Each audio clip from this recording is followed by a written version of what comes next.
Salut les gars, c'est Adèle, j'espère que vous allez bien. On se retrouve aujourd'hui dans une nouvelle vidéo YouTube. Aujourd'hui, j'avais des histoires à vous raconter. Donc je me suis dit, écoute, why not, prends ta caméra, pose-toi et raconte-leur ces petites histoires. Alors de base, j'en avais deux à raconter. Je devais vous raconter ma fugue et le jour où j'ai failli mourir. Vraiment, j'étais un fou ce jour, bref, vous allez voir. Mais hier soir, il s'est passé une petite histoire bien choquante, bien traumatisante. Donc je me suis dit, je vais vous la raconter et l'histoire d'hier soir est digne d'un thread d'horreur de Squeezie. Du coup, juste avant que la vidéo commence, n'hésite pas à venir me suivre sur mes autres réseaux sociaux, Snapchat, Instagram et TikTok. N'hésite pas aussi à aller chercher à manger un petit truc chill pour être posé et tout. Là, ça va vraiment être du racontage de vie privée. J'aime trop les trucs comme ça. Je vais commencer par raconter l'histoire de la fugue. Alors, il faut savoir que quand cette histoire s'est passée, j'avais 6 ans et j'ai fugué avec mes deux sœurs. Ne vous attendez pas à ce qu'on soit parti à la gare et qu'on ait pris un billet de train et qu'on les a cherchés dans toute la ville. C'est une fugue en quelque sorte parce qu'on a fui nos parents sans qu'ils soient au courant. Alors qu'on était totalement conscients que c'était pas bien ce qu'on faisait. Du coup, cette histoire s'est passée quand j'avais 6 ans, 7 ans il me semble. Et avant, pour celles et ceux qui ne savent pas, j'habitais en Normandie, j'habitais dans un petit village en basse Normandie. Et du coup, il faut savoir que nous, dans le village, on n'avait pas de nos amis, puisqu'ils n'habitaient pas dans notre village, je crois, nos amis de classe. On avait nos cousins et nos cousines. Bref, et du coup, on avait aussi une voisine de la rue d'à côté, on va appeler Géraldine. Alors Géraldine, c'était une maman qui avait 25-30 ans, elle avait 2 enfants. Et elle nous racontait sa vie quand on allait au parc, parce qu'on avait un parc à côté de chez nous, mais vraiment à côté de chez nous. Et on y allait avec nos cousins, nos cousines, et des fois il y avait... Et il faut savoir que Géraldine, elle nous racontait toute sa vie, elle nous disait quand son mari, comment il se comportait, qu'il a trompé, qu'il allait en boîte de nuit, et patati et patata et tout. Et Géraldine, le truc c'est qu'on était ses seuls amis, enfin mes sœurs surtout, et moi on était ses seuls amis.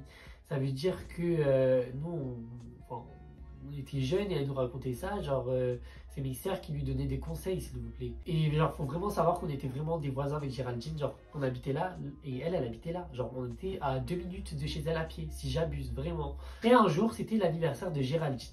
Et mon père, ce jour-là, il dormait, c'était le matin très tôt, il devait être 8h30, 9h, max 10h, je me rappelle pas trop, mais c'était le matin, il faut encore frisquer et tout, mais vas-y, il y avait du petit soleil et tout, je me rappelle tout. Je me rappelle très bien. Et ma mère, elle était au travail, parce que mon père, il travaille de nuit et tout, le tralala, bref. En fait, de notre jardin, on voyait le jardin d'Émilie, parce qu'il n'y avait pas de vis-à-vis, donc ça veut dire, en fait, on voyait tout le monde voyait notre jardin, et nous, on voyait le jardin de tous nos voisins, en fait. Genre, on voyait vraiment le jardin, en fait. Et du coup, ce jour-là, c'était l'anniversaire de Géraldine. Et on criait à Géraldine, ouais Géraldine, bon anniversaire et tout. Et on lui a dit, attends, on va te ramener des petits cadeaux. Nous on prend des petits seaux de plage, vous savez, pour faire les châteaux de sable et tout. On avait un cerisier géant, je vous le jure, mais je vous jure, voilà, j'abuse pas, il était vraiment énorme, énorme, énorme. On lui avait pris plein de petites cerises et on lui avait ramené une fleur, je crois. Et du coup, nous on part. Pendant que notre père il dormait, on s'est dit, on lui dit pas et tout, on revient avant qu'il se réveille. Mais comment tu veux savoir déjà comment il se réveille? Bref, on était bêtes. On débarque chez Géraldine et tout, elle nous dit, ah ça me fait trop plaisir. On l'aide à sortir une table, elle nous ramène des spéculoos, de la grenadine avec de l'eau. On est chez elle, on parle et tout. Et à un moment, Géraldine, elle nous dit, j'ai entendu quelqu'un crier, c'est pas votre père? Et nous, on dit à Géraldine, bah non, enfin notre père, il est pas au courant qu'on est là et tout, il dormait. Et Géraldine, elle dit, ah ok, d'accord. On reste et tout, on continue à parler avec Géraldine.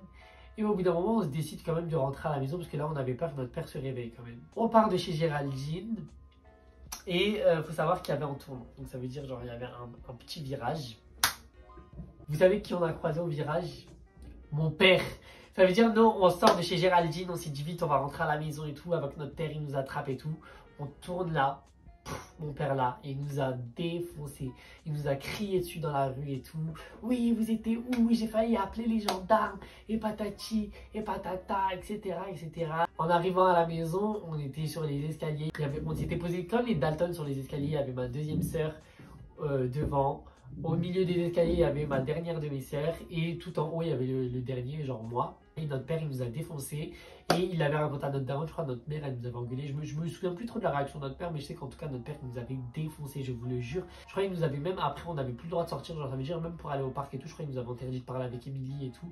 Je me souviens plus trop exactement, mais je me souviens très bien de cette histoire. C'était vraiment, je vous jure, je pense que c'est quelque chose qui m'a tellement marqué, cette histoire de fugue avec Géraldine. Mais en tout cas, voilà, c'était l'histoire du jour où moi et mes sœurs, on a fugué de chez nos parents pendant pendant que mon père dormait tout simplement et que ma mère était au travail. Et franchement, le faites jamais, ne partez jamais si vos parents ne sont pas au courant, que ce soit chez votre copine, que ce soit chez vos amis.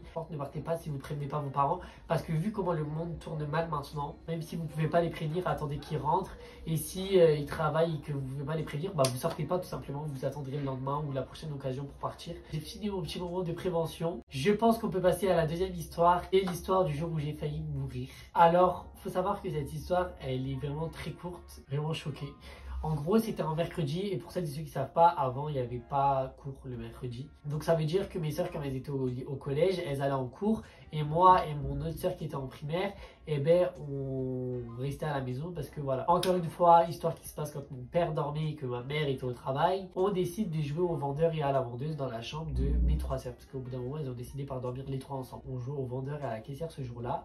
Et elle était la caissière et moi j'étais le vendeur. Bonjour madame, je veux ça et tout. Et il y avait une armoire et sur l'armoire il y avait des livres posés. Et il y avait l'armoire, donc là imaginez, là il y a l'armoire, moi je suis devant. Et derrière il y avait une table de chevet. Je sais pas pourquoi cette table de chevet était là, alors qu'une table de chevet, le but d'une table de chevet c'est qu'elle soit à côté du lit.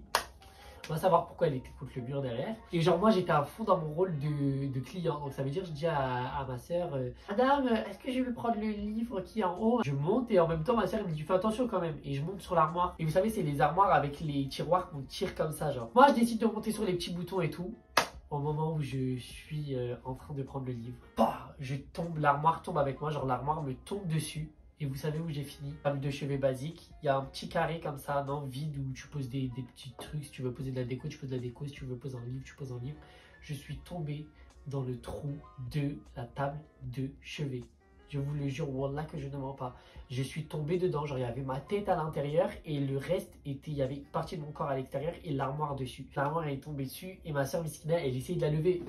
Ma soeur, elle avait quoi? Elle devait avoir 10 ans, 9 ans, un truc comme ça. On a 2 ans de différence, moi et ma soeur. En urgence, elle va chercher mon daron. Et je vous jure, et je suis resté peut-être comme ça 2 minutes le temps qu'elle aille chercher mon père, le temps que mon père il se lève et tout. Et du coup, mon père il est venu. Il a levé l'armoire, il m'a sorti de là. Et je me rappelle, j'avais saigné de la tête, je m'étais ouvert la tête. J'avais pas forcément ressenti de douleur. Je me rappelle très bien que quand j'étais dans la table de chevet, que l'armoire était sur moi, je criais sur ma soeur. Je disais, s'il te plaît, vite, va chercher papa, va chercher papa. C'est quand même une histoire de ouf. Cette histoire, il y aura de la prévention. Faites pas des bêtises comme ça. Si vous voulez vous amuser, préparez les trucs, je sais pas, mais ne vous amusez pas à monter encore une fois sur des étagères, ne vous amusez pas à monter sur les escaliers, ne vous amusez pas à faire des trucs que vous savez très bien qu'il y a un risque. Et même quand on est petit, on ne sait pas le risque qu'il peut y avoir. Et voilà, c'était ma deuxième petite histoire du jour où j'ai failli mourir. Je ne sais pas si vous vous rendez compte, j'ai failli crever à... J'avais pas 4 ans. Je crois pas que j'avais 4 ans. Hein. J'étais petit, je vous jure, vous savez, je crois que j'avais 5 ans quand l'histoire s'est passée. J'avais pas 6 ans, je vous jure, j'avais 5 ans, 4, 5 ans. J'étais vraiment très très petit. Hein. Je ne saurais pas vous dire par rapport à l'histoire de la fugue, c'était à quel moment, mais je pense que c'était dans la même période. Imaginez, il n'y avait pas mon père à la maison, genre imagine tu as des parents qui travaillent et qui travaillent les deux la journée et que leurs seules issues genre c'est de vous laisser tout seul à la maison. C'était la deuxième petite histoire du jour où j'ai failli mourir et maintenant on peut passer à l'histoire terrifiante qui s'est passée hier soir. Elle s'est passée hier dans mon hôtel. Alors faut savoir que au final rien de grave, voilà, elle finit pas mal du tout. C'est pas vraiment des vrais traits d'horreur de Squeezie, c'est presque une histoire de traits d'horreur de Squeezie, c'est juste que moi ça finit vraiment très bien. Du coup pour celles et ceux qui savent pas, actuellement je suis à Paris et j'ai pris un hôtel parce que de base j'étais censé venir 4 jours et j'ai dit non je peux pas venir que du 10 au 14. Du coup j'ai décidé de prendre du 7 au 10 un hôtel et du 10 au 14 un autre hôtel, vu que j'avais déjà prévu le truc tu vois. Bref, et du coup hier si vous voulez je commande à manger sur Uber Eats. Je décide de prendre une pizza et un coca. Au bout de 15 minutes, le livreur il est là, je descends et tout. Et pile en sortant de l'hôtel, il y a un mec en face de moi. Je vous jure les gars, je vous le jure, je vous le jure, je vous le jure.